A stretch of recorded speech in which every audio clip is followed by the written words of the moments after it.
नमस्कार दोस्तों, फिर से स्वागत है आपके अपने चैनल टारगेट एजुकेशन क्लासेस पर। दोस्तों, आज बहुत ही महत्वपूर्ण टॉपिक पढ़ने जा रहे हैं, वचन। दोस्तों, हिंदी की कोई भी कंपटीशन हो, कोई भी एग्ज़ाम हो, तो वह वचन के बिना अधूरी है। अर्थात गवर्नमेंट एग्ज़ाम में वचन के प्रश्न अवश्य पूछे जाते हैं। दोस्तों, वचन देखने में तो बहुत आसान सा लगता है, परंतु थोड़ा सा डिफ़िकल्ट है, थोड़ा सा कठिन है। तो दोस्तों, आज वचन को इस प्रकार से पढ़ेंगे कि एग्जाम में आने वाले सारे प्रश्न सही हो तुम्हारे। तो शुरू करते हैं दोस्तों, वचन। तो दोस्तों, वचन का शाब्दिक अर्थ है संख्यावाचक। वचन का शाब्दिक अर्थ है संख्यावाचक। वचन का एक अर्थ कहना भी होता है। वचन का एक दूसरा अर्थ क्या लिया जाता है? कहना। जैसे दोस्तों, मैं कोई वादा कर रहा हूँ, किसी स्थान पर सही समय पर पहुँचने का कोई वादा कर रहा हूँ, तो कहना ही तो हुआ ना। तो वचन का दूसरा अर्थ क्या लिया जाता है? एक अन्य अर्थ क्या लिया जाता है? कहना। शाब्दिक अर्थ है संख्यावाचक और एक दूसरा अर्थ लिया जाता है, वो क्या होता है? कहना। दोस्तों, इन दोनों में से एग्जाम में एक प्रश्न अवश्य पूछा जाता है और पूछा भी गया। तो दोस्तों, अब देखते हैं, शब्द के जिस रूप से एक या एक से अधिक, शब्द के जिस रूप से एक या एक से अधिक का बोध होता है उसे वचन कहते हैं। उसे क्या कहते हैं? वचन कहते हैं। उदाहरण के लिए जैसे लड़का, पुस्तक, स्त्री, नदी, गाय, बेटियां, हम, पेंसिल इत्यादि। दोस्तों, ये इस वचन के उदाहरण हो गए। दोस्तों, हिंदी में वचन दो प्रकार के होते हैं, पहला एक वचन और दूसरा बहुवचन। हिंदी में वचन दो प्रकार के होते हैं, एक वचन और बहुवचन। दोस्तों, संस्कृत में तीन प्रकार के होते हैं, एक वचन, द्विवचन और बहुवचन। दोस्तों, हिंदी में बहुवचन को ही बहुवचन में ही द्विवचन और बहुवचन दोनों को मिला दिया गया। अर्थात एक वचन में एक वस्तु या एक संख्या का बोध होता है और बहुवचन में दो या दो से अधिक संख्याओं का बोध होता है। तो ये होते हैं हिंदी के वचन। दोस्तों, एक वचन संज्ञा के जिस रूप से एक व्यक्ति या वस्तु के होने का बोध होता है उसे एक वचन कहते हैं। दोस्तों, ये परीक्षा में पूछ लिया जाता है कि एक व्यक्ति या वस्तु के होने का बोध होता है उसे एक वचन कहते हैं। जैसे लड़का, लड़की, गाय, माता, पुस्तक, स्त्री, बेटी, नदी, घड़ी, अध्यापक, मैं, यह, पेंसिल, लता, रुपया इत्यादि। दोस्तों, एक वचन के उदाहरण हो गए। बहुवचन शब्द के जिस रूप से एक से अधिक, शब्द के जिस रूप से एक से अधिक यानी एक होगा तो एक वचन, और एक से अधिक व्यक्ति या वस्तुओं के होने का बोध होता है वो बहुवचन कहलाता है। जैसे लड़के, लड़कियां, गायें, माताएं, पुस्तकें, स्त्रियां, बेटियां, नदियां, हम, वे, ये, पेंसिल, लताएं, रुपए इत्यादि। एक वचन और बहुवचन की परिभाषाएं हो गई, कुछ उदाहरण हो गए। दोस्तों, अब देखते हैं एक वचन से बहुवचन बनाने के कुछ नियम। एक वचन से बहुवचन बनाने के कुछ नियम। दोस्तों, हम दो प्रकार से पढ़ेंगे, एक तो निर्विभक्ति रूप से और दूसरा सविभक्ति रूप से। तो दोस्तों, निर्विभक्ति का अर्थ है जिस शब्द के साथ में विभक्ति न हो, अर्थात कारक की जो विभक्ति होती है, कारकों की विभक्ति होती है, उसका प्रयोग नहीं किया गया हो। और सविभक्ति यानी कारकों की विभक्ति, कारक की जो विभक्ति होती है वो शब्दों के साथ यानी सविभक्ति सहित। तो दोस्तों, ये तो हो गया निर्विभक्ति और ये हो गया सविभक्ति। दोस्तों, अब शुरू करें निर्विभक्ति रूप से। इसका पहला नियम है, दोस्तों ध्यान देना, आकारांत पुल्लिंग संज्ञाओं के अंतिम स्वर आ के स्थान पर एक लगाने से एक वचन बहुवचन में बदल जाता है। दोस्तों, शब्द कैसा होना चाहिए? आकारांत। आकारांत का मतलब है दोस्तों, शब्द के अंत में आ वर्ण होना चाहिए। शब्द के अंत में आ वर्ण होता है वह आकारांत शब्द, और साथ में पुल्लिंग मतलब शब्द पुल्लिंग भी होना चाहिए। आकारांत हो और साथ में पुल्लिंग भी हो, ऐसे संज्ञा शब्दों के अंतिम स्वर आ आता है, उस आ को हटा करके उस स्थान पर ए का प्रयोग करने से या ए लगाने से एक वचन बहुवचन में बदल जाता है। एक वचन बहुवचन में बदल जाता है। जैसे उदाहरण दोस्तों, यहाँ पर लड़का पुल्लिंग है, आकारांत है क्योंकि लड़का का जो अंतिम वर्ण है आ है। जैसे लड़का शब्द है, इसका विस्तृत रूप करेंगे तो होगा ल हलंत वाला प्लस ए प्लस अड़े हलंत वाला प्लस ए फिर कै प्लस आ। तो अंतिम वर्ण कौन सा आया? आ। उस आ को हटा करके हमें कौन क्या लगाना, ए। अंतिम वर्ण आ को हटा करके हमें क्या लगाना, ए। तो इस आ को हटाने पर हटाने पर बाद में क्या लगाएंगे, ए। तो क्या हो जाएगा, लड़के।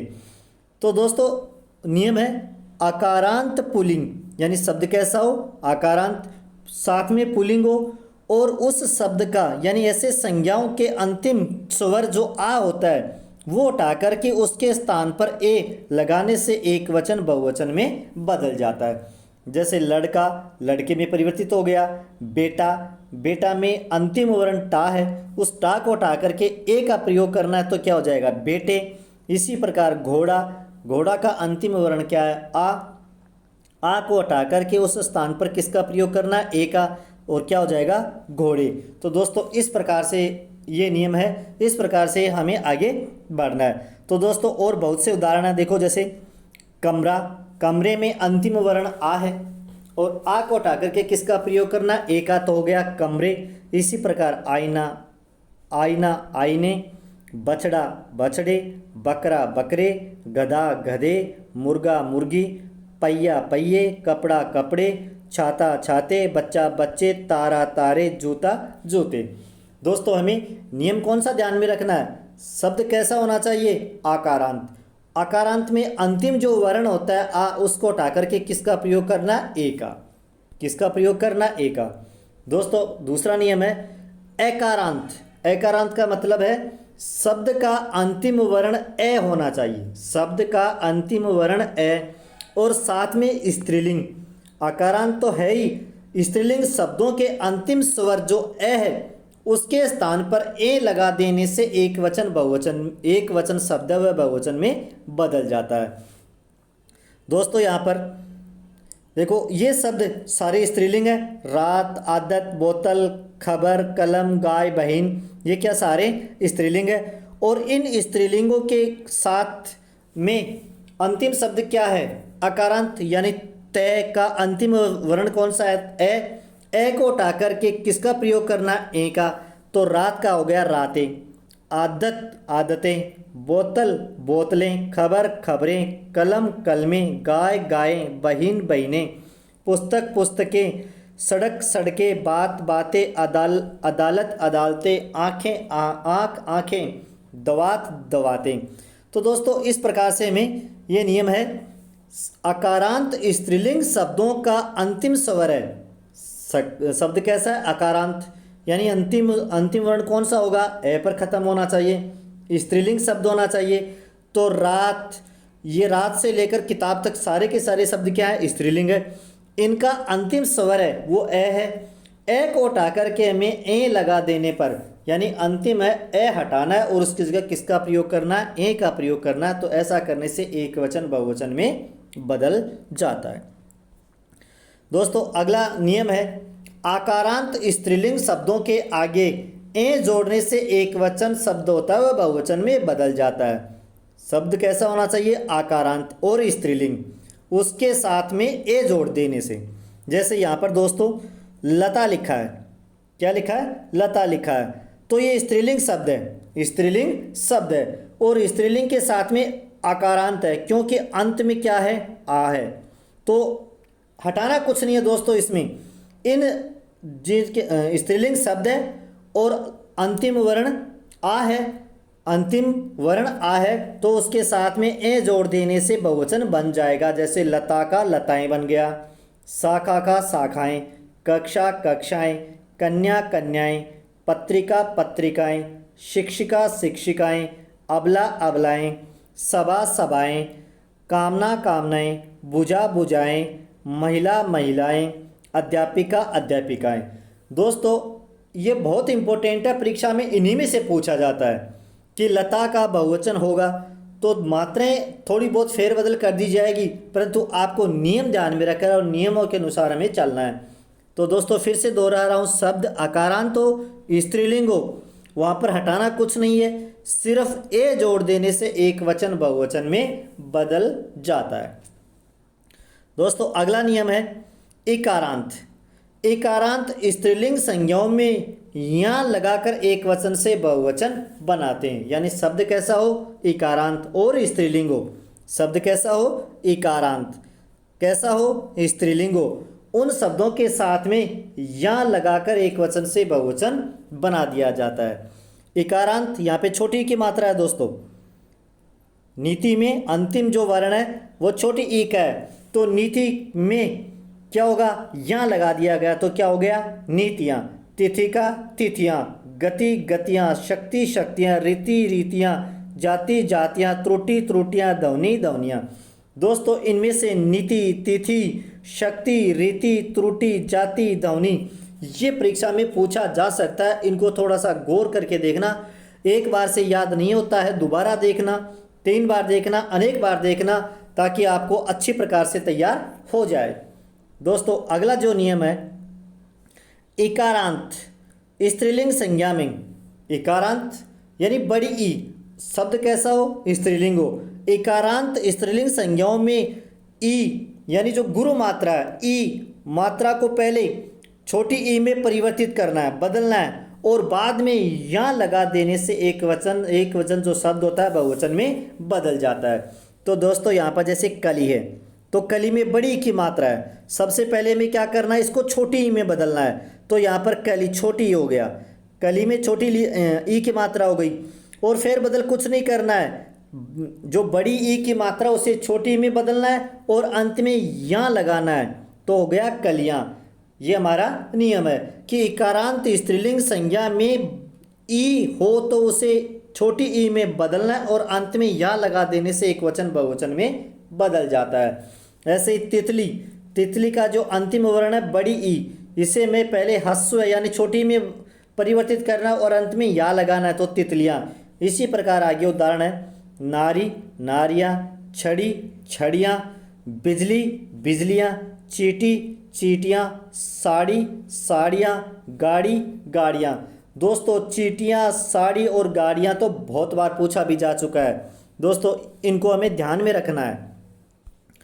दोस्तों आगे इसी के और उदाहरण है, जैसे धोती धोतियाँ, कुर्सी कुर्सियाँ। तो ये कुर्सी तो कुर्सी में बड़ी की मात्रा है, बड़ी की मात्रा उसे में छोटी में परिवर्तित करना और अंत में या लगाना है, तो एक वचन से बहुवचन बन जाता है। इसी प्रकार नदियाँ तो परीक्षा में पूछा भी जा चुका है, नदी शब्द एक वचन है, इसका बहुवचन हो गया नदियाँ, ये तो एग्जाम में पूछा भी गया है। इसी प्रकार सहेली सहेलियाँ, ताली तालियाँ, दरी दरियाँ, सवारी सवारियाँ, बच्ची बच्चियाँ, मक्खी मक्खियाँ, दासी दासियाँ, खुरपी खुरपियाँ। तो दोस्तों यहाँ पर भी सवारी, मक्खी, बच्ची, सहेलियाँ ये परीक्षा में पूछा जा सकता है, इन पे विशेष ध्यान रखना है, एक बार नहीं देखने से याद होता है, दोबारा देख लेना।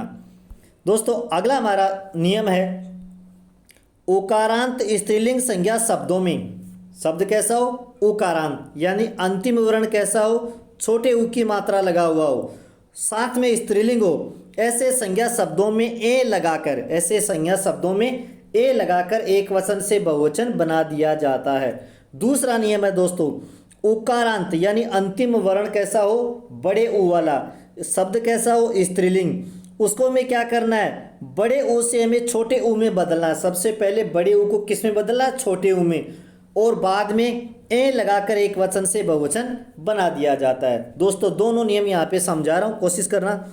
जैसे वस्तु, तो यहाँ पे वस्तु पे छोटे ऊ की मात्रा लगी है, तो यहाँ पर हमें कुछ नहीं बदलना है, कुछ नहीं बदलना है, अंत में ए लगाना है, तो हो गया वस्तुएं। क्या लगाना है, ए, तो हो गया वस्तुएं। इसी प्रकार धेनु, धेनु में छोटे ऊ की मात्रा लगी है, अंतिम स्वर कौन सा है, अंतिम वर्ण कौन सा है, छोटा ऊ, तो इसमें कुछ नहीं है, सिर्फ ए लगाना, तो बन गया धेनुए। इसी प्रकार ऋतु, ऋतु में भी अंतिम स्वर अंतिम वर्ण कौन सा है, छोटा ऊ, तो उसे हमें ए लगा करके ऋतुए बहुवचन बना देता है। इसी प्रकार अगला उदाहरण है, उकारांत स्त्रीलिंग संज्ञा शब्दों में जो ऊ है गुरु मात्रा वाला, उसे छोटे ऊ में लघु मात्रा में बदलकर ए का प्रयोग करते हैं। तो यहाँ पर वधु का अंतिम वर्ण कौन सा है, ऊ यानी बड़ा ऊ, उसे हम सबसे पहले क्या करेंगे, छोटे ऊ में बदलेंगे। तो यहाँ पर ध पे छोटे ऊ की मात्रा लगा दी और बाद में क्या लगा दिया, ए, तो क्या हो गया, वधुएं। वधु का बहुवचन क्या हो गया, वधुएं। दोस्तों ये ध्यान रखना। इसी प्रकार गऊ का हो गया गौवे, बहु का हो गया बहुएं। दोस्तों इनमें से परीक्षा में प्रश्न जरूर आता है, वधु, बहु, ऋतु, धेनु, इनमें से प्रश्न पूछा जा सकता है।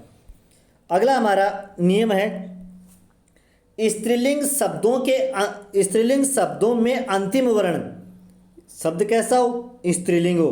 तो दोस्तों ये सारे शब्द क्या है, स्त्रीलिंग है। स्त्रीलिंग शब्दों का अंतिम वर्ण क्या हो, या के ऊपर चंद्र बिंदु लगा देने से एक वचन जो शब्द होता है बहुवचन में बदल जाता है। दोस्तों यहाँ पर देखो बिटिया शब्द कैसा है, स्त्रीलिंग है। स्त्रीलिंग में अंतिम शब्द है या, क्या लगा है, या। अब या के ऊपर चंद्र बिंदु लगा देने से, या के ऊपर चंद्र बिंदु लगा देने से एक वचन बहुवचन में बदल गया। तो बिटिया का एक वचन हो गया बिटियां। इसी प्रकार कुतिया तो हो गया कुतिया। इसी प्रकार चुईया, तो चुईया भी दोस्तों स्त्रीलिंग शब्द है और अंतिम वर्ण है या, और इसके ऊपर चंद्र बिंदु लगा देने से हो गया चुईया। इसी प्रकार डिबिया, डिबिया, बिंदिया, बिंदिया, चिड़िया, चिड़िया, गुड़िया, गुड़िया, खटिया, खटियाँ, बुढ़िया, बुढ़िया। दोस्तों ध्यान रखना शब्द स्त्रीलिंग होना चाहिए और अंतिम वर्ण या हो तो हमें कुछ नहीं करना, या के ऊपर चंद्र बिंदु लगा देने से एक वचन बहुवचन में बदल जाता है। दोस्तों अगर आपने इस चैनल को सब्सक्राइब नहीं किया है तो चैनल को सब्सक्राइब कर दें और बेल आइकन दबा दें, बेल आइकन का बटन दबा दें ताकि नए वीडियोज़ का नोटिफिकेशन आपको मिल सके। तो दोस्तों हम अब आगे बढ़ते हैं वीडियो की तरफ। अब दोस्तों अब तक तो पढ़ रहे थे निर्विभक्ति रूप, अब पढ़ेंगे सविभक्ति रूप। सविभक्ति का अर्थ बताया था विभक्ति सहित, यानी कारक की जो विभक्ति होती है, जैसे कर्ता ने, कर्म को, करण से, संप्रदान के लिए, इन विभक्तियों के साथ पढ़ेंगे। तो दोस्तों संज्ञा एक वचन, जो घोड़ा है वह संज्ञा है, एक वचन है। इसे निर्विभक्ति रूप में बहुवचन बनाया था, तो क्या बनाया था, घोड़े। क्या बनाए थे, घोड़े। सविभक्ति के साथ अब पढ़ेंगे, जैसे घोड़े की दौड़ हो रही है, घोड़े की दौड़ हो रही है। तो दोस्तों यहाँ पर की शब्द आ गया, परंतु ये घोड़े जो प्रयोग होने से वाक्य क्या हो गया, अशुद्ध हो गया। वाक्य क्या हो गया, अशुद्ध हो गया। तो इसमें घोड़ों की दौड़ हो रही है, तो यहाँ पर जो घोड़ों शब्द प्रयोग हुआ है वो विभक्ति की के कारण हुआ है। विभक्ति की के कारण घोड़े का बहुवचन क्या हो गया, घोड़ों। घोड़ों की दौड़ हो रही है और वाक्य भी शुद्ध है, इसलिए यहाँ पर सविभक्ति रूप में घोड़े का बहुवचन क्या हो गया, घोड़ों। और किस कारण से हुआ, की विभक्ति के कारण। इसी प्रकार अगला उदाहरण है लड़की, संज्ञा है, एक वचन है, निर्विभक्ति रूप में हमने पढ़ा था इसका बहुवचन बनाते समय लड़कियां। तो दोस्तों यहाँ पर उदाहरण सविभक्ति रूप में देखते हैं, लड़कियां ने पुरस्कार जीता। तो ये दोस्तों वाक्य क्या हो गया, अशुद्ध हो गया। अगर इसकी जगह विभक्ति के साथ लड़कियों ने पुरस्कार जीता, लड़कियों ने पुरस्कार जीता, तो यहाँ पे लड़कियों जो शब्द है वो ने विभक्ति के कारण परिवर्तित हुआ है। यानी हमें बहुवचन बनाना है तो लड़की का क्या होगा, लड़कियों। अगर विभक्ति साथ में लगा है तो लड़कियों ने पुरस्कार जीता, ये वाक्य शुद्ध है। और लड़की का बहुवचन सविभक्ति रूप में क्या हो गया, लड़कियों। और यहाँ पे विभक्ति कौन सी है, ने, यानी लड़कियों ने पुरस्कार जीता, तो ने विभक्ति के कारण लड़की का बहुवचन क्या हो गया, लड़कियों। अगला ऐसे उदाहरण है अध्यापिका। अध्यापिका शब्द है, एक वचन है, संज्ञा है, तो इसे निर्विभक्ति के रूप में हमने पढ़ा था अध्यापिकाएं, परंतु सविभक्ति में क्या हो जाएगा, अध्यापिकाओं ने। इसी प्रकार किताब, तो एक बहुवचन हो गया किताबें, परंतु यहाँ पर किताबों को, क्योंकि को विभक्ति लगाने से किताबों शब्द हुआ है, बहुवचन के रूप में किताबों का प्रयोग हुआ है। इसी प्रकार गधा, गधे और गधों ने, तो यहाँ पे ने विभक्ति लगाए, इसलिए गधे का प्रयोग न करके किस शब्द का करेंगे, गधों का। इसी प्रकार स्त्री, स्त्री का स्त्रियां और स्त्रियों ने, ये स्त्रियों शब्द आया है ने विभक्ति के कारण। तो दोस्तों आगे और देखते हैं कुछ आकारांत। कुछ आकारांत पुल्लिंग संज्ञा एक वचन होते हैं। कुछ आकारांत, आकारांत का मतलब बताया था जिस शब्द के अंत में आ वर्ण हो और पुल्लिंग हो, पुल्लिंग संज्ञा एक वचन होती है यदि उनके साथ कोई कारक विभक्ति आती है तो ऐसी संज्ञाओं के एक वचन के साथ आ के स्थान पर किसका प्रयोग कर देंगे, ए का प्रयोग कर देंगे। कि आ के स्थान पर किसका प्रयोग करेंगे, ए का। जैसे दोस्तों यहाँ पर लड़का एक वचन है, पुल्लिंग है और आकारांत है क्योंकि अंतिम वर्ण कौन सा है, आ, तो इसका वाक्य में प्रयोग करते हैं। लड़का सेव खाता है, लड़का सेव खाता है, इसमें विभक्ति का प्रयोग नहीं हुआ है तो लड़का, लड़का जो शब्द है वो एक वचन का सही प्रयोग हो रहा है। इसी प्रकार लड़के ने सेव खाया, लड़के ने सेव खाया, तो यहाँ पर जो लड़का, लड़के जो शब्द है किस में प्रयोग करते थे, बहुवचन में, परंतु यहाँ पर दोस्तों विभक्ति के कारण, किसके कारण, ने विभक्ति के कारण लड़के ने सेव खाया और क्रिया भी एक वचन की है, क्रिया भी एक वचन की है, तो यहाँ पर दोस्तों ने विभक्ति के कारण लड़के जो शब्द है वो एक वचन का ही होगा, इसलिए यहाँ पर क्या है, लड़के शब्द एक वचन है। अगला इसी प्रकार लड़के शब्द का उदाहरण है, लड़के से पेंसिल लाओ, लड़के से पेंसिल लाओ, तो ये लड़का, लड़के जो शब्द है से विभक्ति के कारण लड़के जो शब्द है वो एक वचन में ही प्रयोग किया गया है।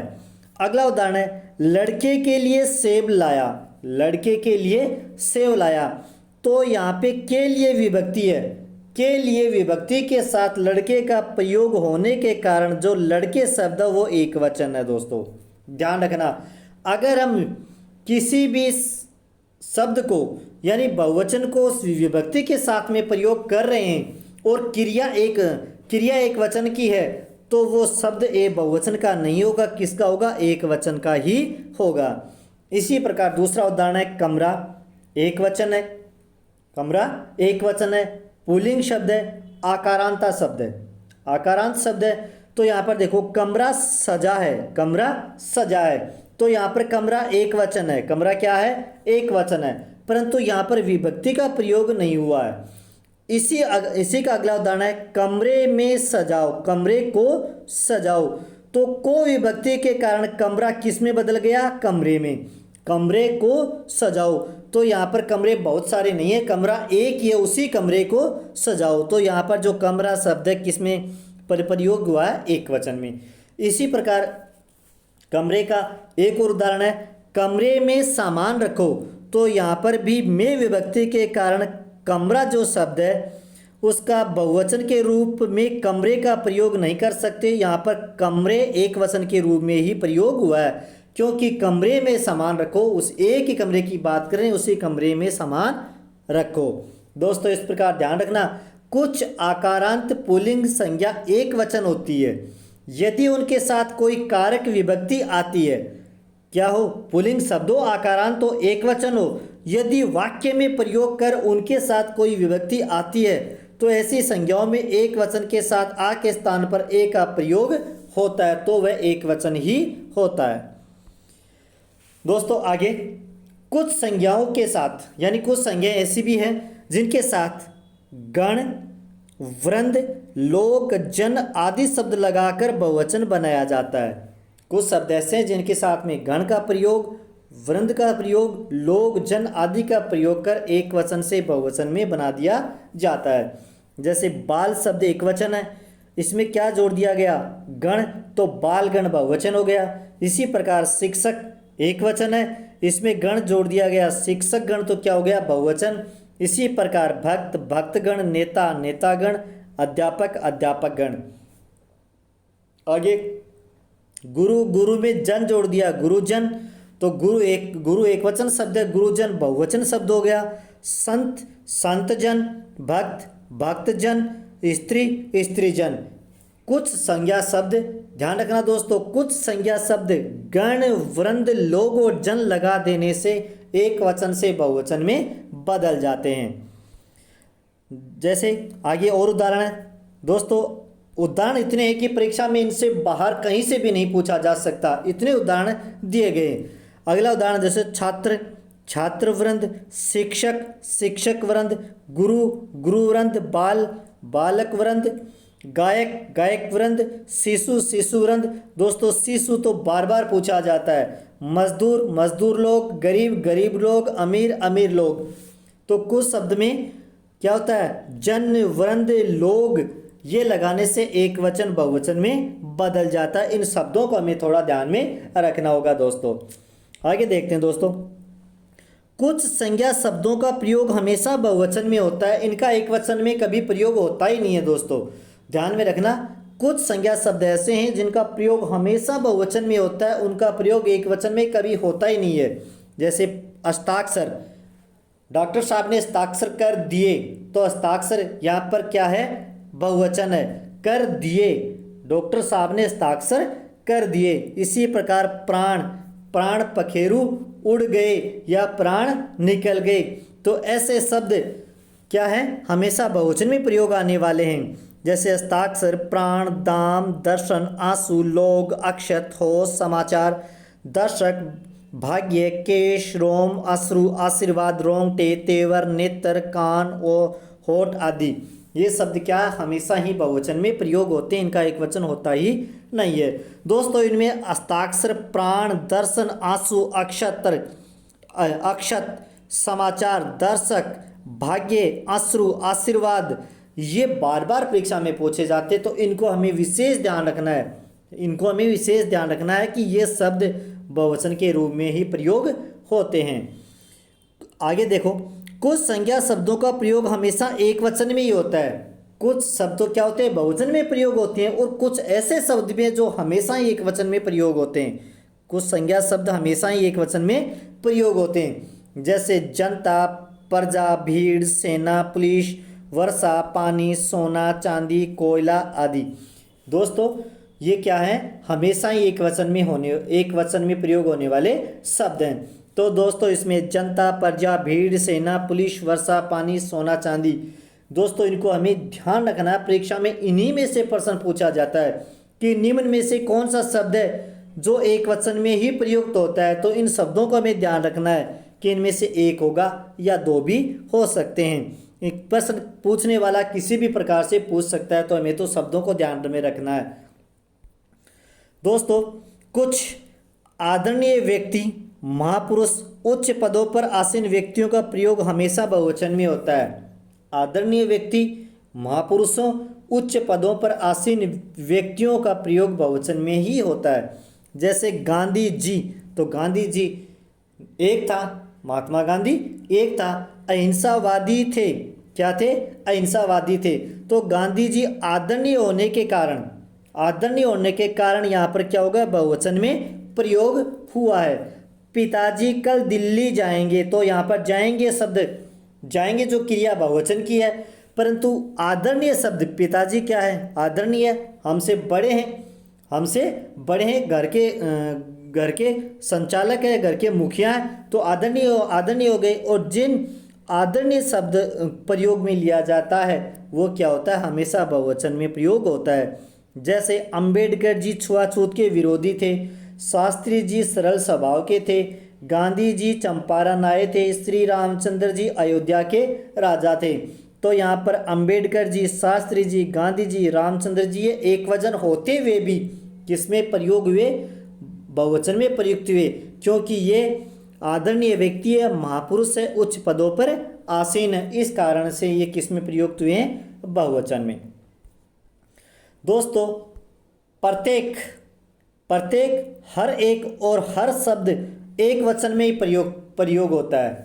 प्रत्येक शब्द है, हर एक शब्द है और हर शब्द है, ये किस में प्रयोग होता है, हमेशा एक वचन में ही प्रयोग होता है। जैसे प्रत्येक व्यक्ति यही करेगा, तो यहाँ पर प्रत्येक शब्द क्या होगा, एक वचन है। प्रत्येक शब्द क्या है, एक वचन है। हर इंसान इस सच को जानता है, तो यहाँ पर हर जो शब्द है वह कैसा, एक वचन है।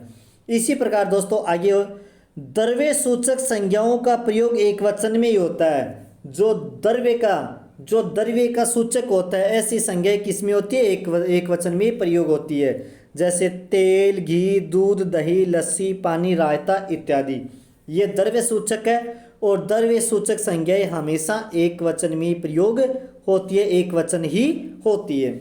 दोस्तों ये प्रश्न बहुत इंपॉर्टेंट है। अनेक बहुवचन शब्द है, अनेक क्या है?